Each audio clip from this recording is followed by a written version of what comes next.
If you enjoy our podcast, please like and subscribe and consider becoming a digital subscriber to the Albuquerque Journal to help us bring you more content like this. You can find this episode and all of our podcasts on the Albuquerque Journal website, abqjournal.com, as well as YouTube, iTunes, and Spotify. See the show notes for a discount code on a digital subscription. Thank you for supporting the Albuquerque Journal, New Mexico's leading news. Welcome to another episode of Business Outlook. I'm Megan Gleason, a co-business editor here at the Journal. Big shout out to Central New Mexico Community College for sponsoring this podcast.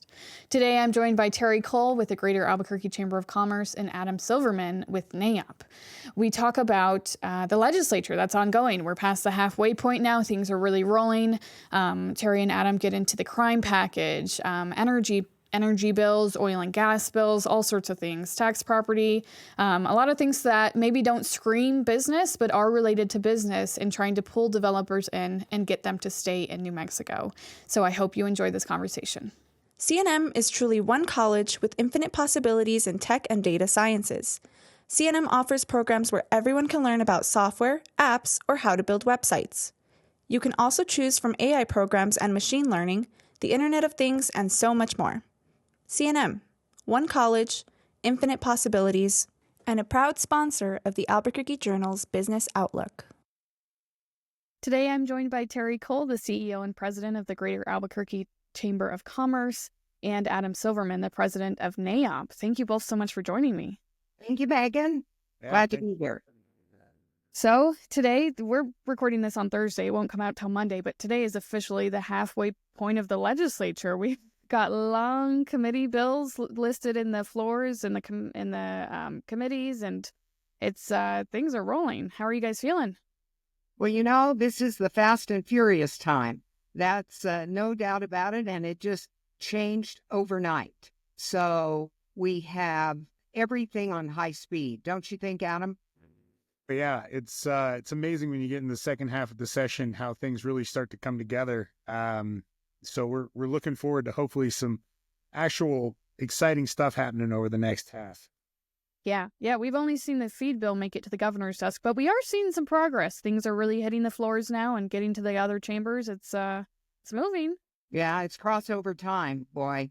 Yeah, we'll see what happens. You know that crime package bill crossed over to the Senate, and it got out of Senate Judiciary last night. So it's moving. It's moving pretty fast. Yeah. And what are your guys' thoughts on the crime package? Terry? Thanks, Adam. Well, it's good that it's here and that it exists. And kudos to the governor, because in our view, without the governor calling that special session, we would not be dealing with a crime package at all. Let's face it, we've been trying to work on a comprehensive approach for public safety for 6 years now. So the governor calls a special session. She's not getting much credit for this. Shame on everybody for that. But the reason we've got a crime package is because of her. And the crime package has a couple of things in it that I think are terrific.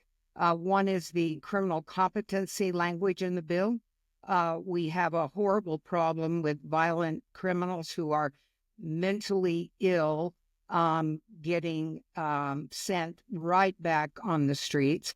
And we're also in a situation where people who are mentally unstable just need help, and they're also getting thrown back on the street. So this competency bill goes a long way to fix that problem, I think.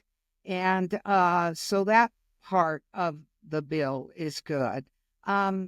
The fentanyl language, I don't know if it's going to make it or not. It had a rough ride in Senate Judiciary last night, but they kept it in, so good for them. And we're hoping that increased penalties for fentanyl distribution gets all the way home.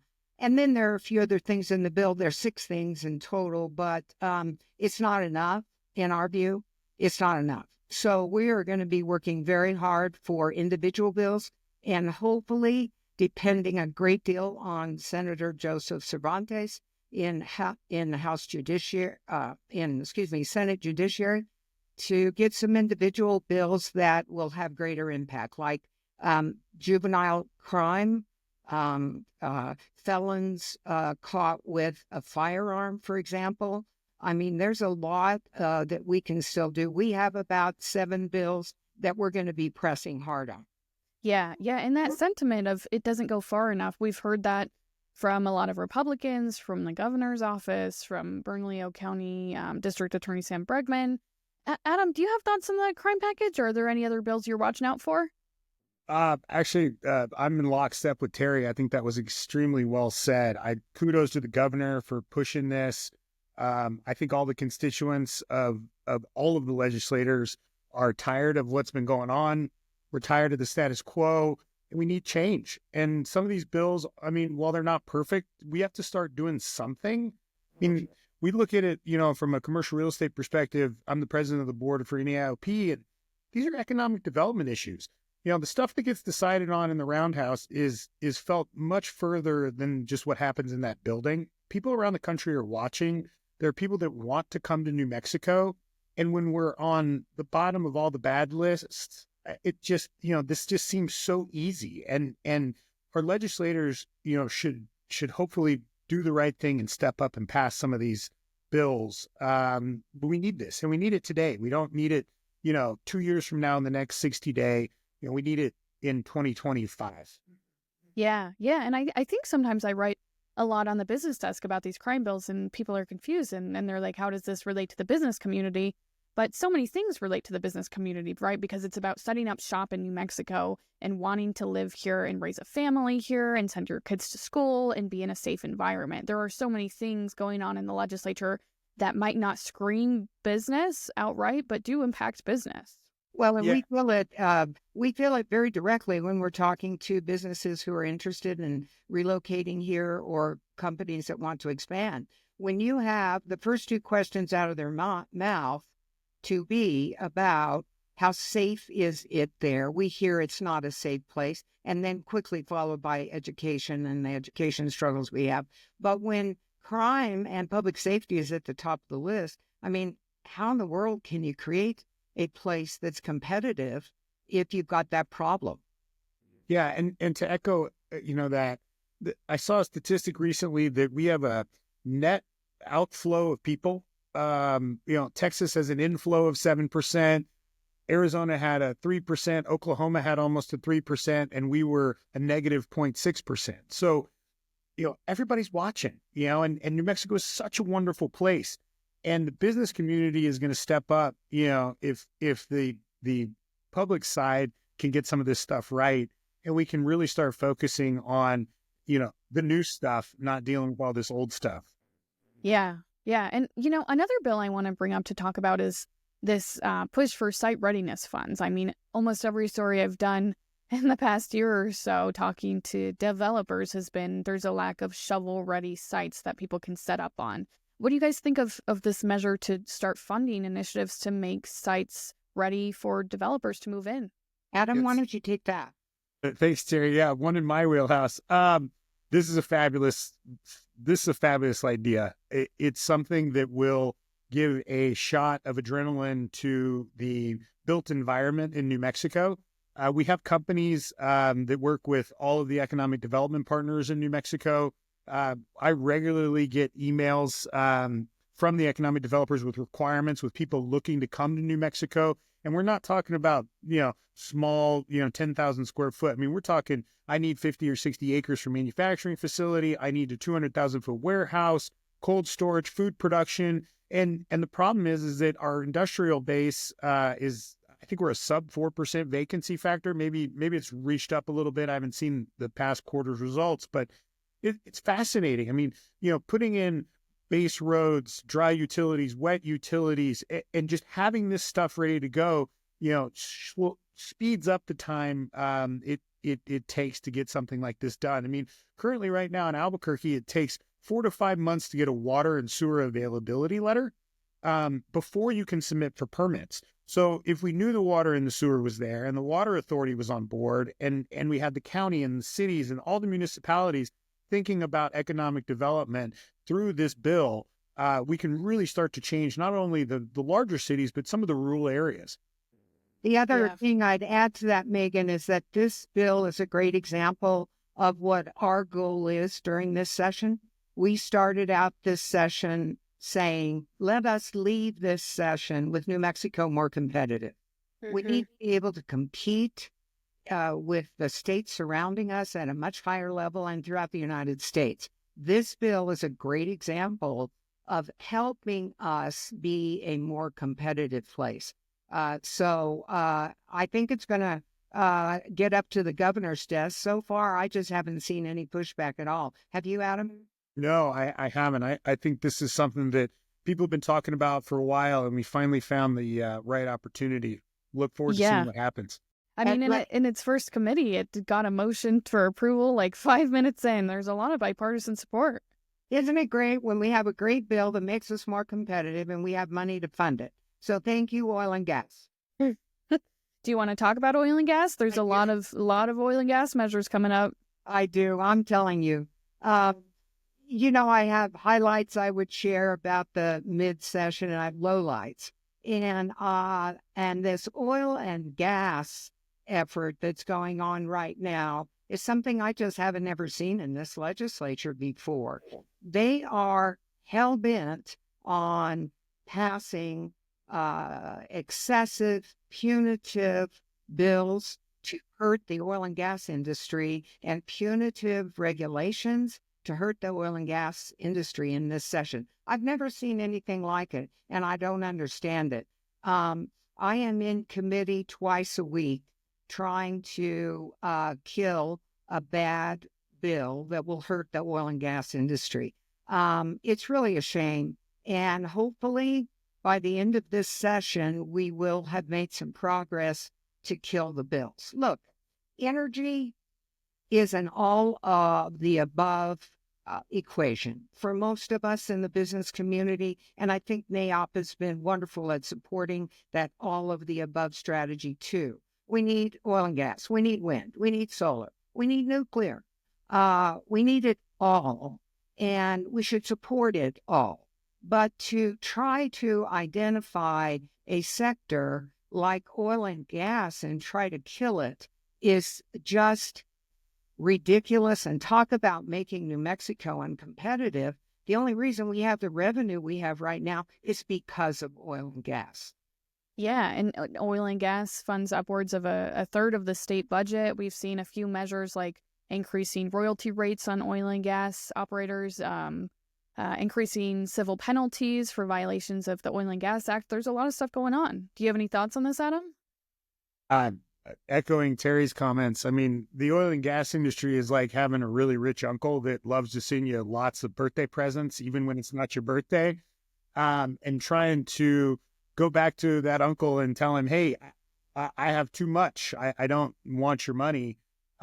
Just seems like bad business to me. So is a very large landmass state with a limited amount of population, and especially with not a lot of population growth, I think we should be looking at all strategies to increase our budget, increase our income, so then we can use that income on programs that help move our state forward. And this is massive. It's something that none of our generation, started or created. This stuff has been here forever. And like Terry said, we need all solutions. I mean, if we're ever going to get off of the oil and gas stuff, we're going to need wind, solar, hydro, nuclear, and that stuff is still 30 years away. So until we get to that point, we need all strategies. And there's also a lot of energy efficiency stuff that impacts the built environment that our industry is having to deal with, that makes it more expensive and more challenging to build, renovate, and just create new projects. It makes it more expensive, and we're just not going to be able to charge the rents, and we're just going to be in this weird cycle of not being able to build new things, commercial, retail centers, hotels, hospitals. I mean, every year I feel like stuff's going up, and I mean, it's almost actually monthly now that prices for things like electrical equipment and hardware, it's just skyrocketing. Yeah, not to mention supply delays. That's a good segue, Megan, into another lowlight I wanted to mention. Not that I'm trying to be pessimistic about, what we're trying to do here, but if you shine a bright spotlight on what's really going on, then we have an opportunity to fix it. And the other low light that's going on is the extent to which bills are being introduced that just simply hurt small business, just flat out hurt our small business community throughout New Mexico, like a $17 an hour minimum wage, paid family medical leave. It has a new name.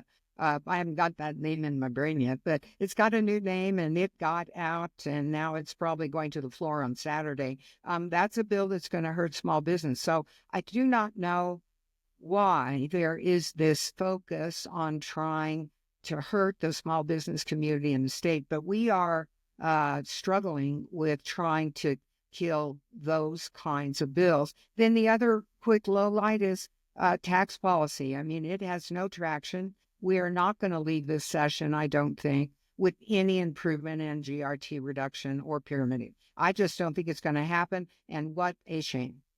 Yeah, I echo your comments, Terry. I've seen some things recently, on paid family medical leave, and it actually taxes the workers, and it affects any business with 5 employees or more. I mean, in a state where we don't have Fortune 500 companies, most of the businesses that, Terry represents and that I represent through our associations are small family-owned businesses with 5, 10, 15, 20 employees. And the employees don't understand that they're going to get taxed. The business owner is going to get taxed on paid family medical leave. And I think that in the world that we live in today, everyone is willing to work with employees because it's so challenging to find the talent in our state that, look, if you need the time off, take it. But I mean, imagine you go to a restaurant if paid family medical leave happens and there's no staff.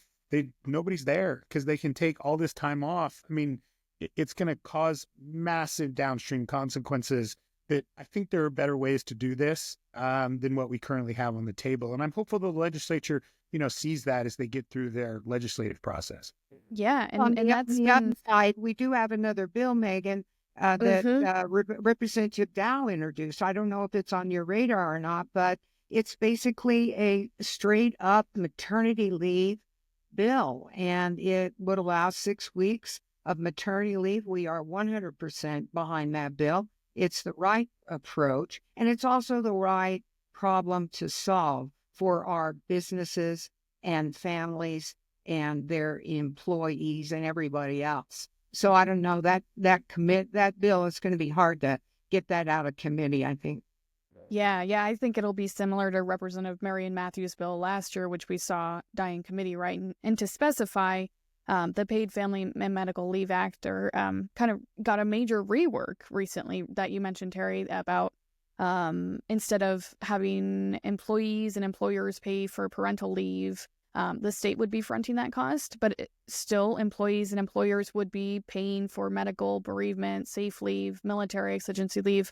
There would still be a tax, although they've brought that down pretty significantly. And this might come out after the time it hits the floor Saturday, but we'll definitely be watching to see what happens with that bill. It's also just quickly important about that. And Adam, hinted at this when he was speaking and making some comments, but it's not just the tax itself. They lowered it a bit, and that's a good thing. I mean, after 6 years to be listened to from the business side of the equation is great.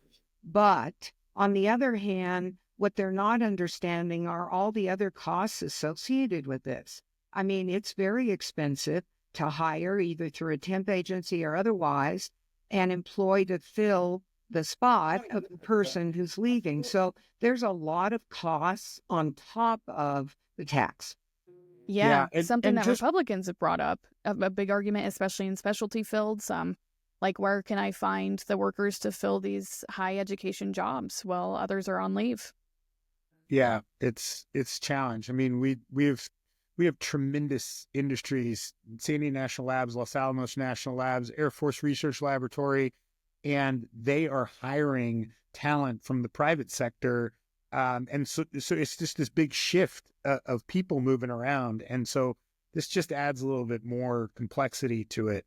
I'm hopeful that the legislature can see through what the right thing to do is and help our business owners and the workers in this state, and pass some good legislation that takes good care of everybody. Yeah. And there are so many things to talk about with the legislature, but we are running a little bit out of time. Before we go, though, something we've been doing, Dan and I, my colleague Dan Boyd and I have been doing on our other podcast, Running Up the Roundhouse, asking our guests what your pick-me-up is. It's 6 p.m. You have another floor session to go to. It's going to be hours. What food or drink is going to get you through this? Oh, my goodness. This is the only time in my life, I think, very candidly, when I drink enough water. So for me, I just try to stay hydrated because what I'm trying to do is not get sick. And that Roundhouse, as you know, Megan, is a petri dish. And I am trying not to get my usual legislative session cold. And I find if I stay hydrated, I'm in at least in a better position. And I do it better during the session than I do in my whole life.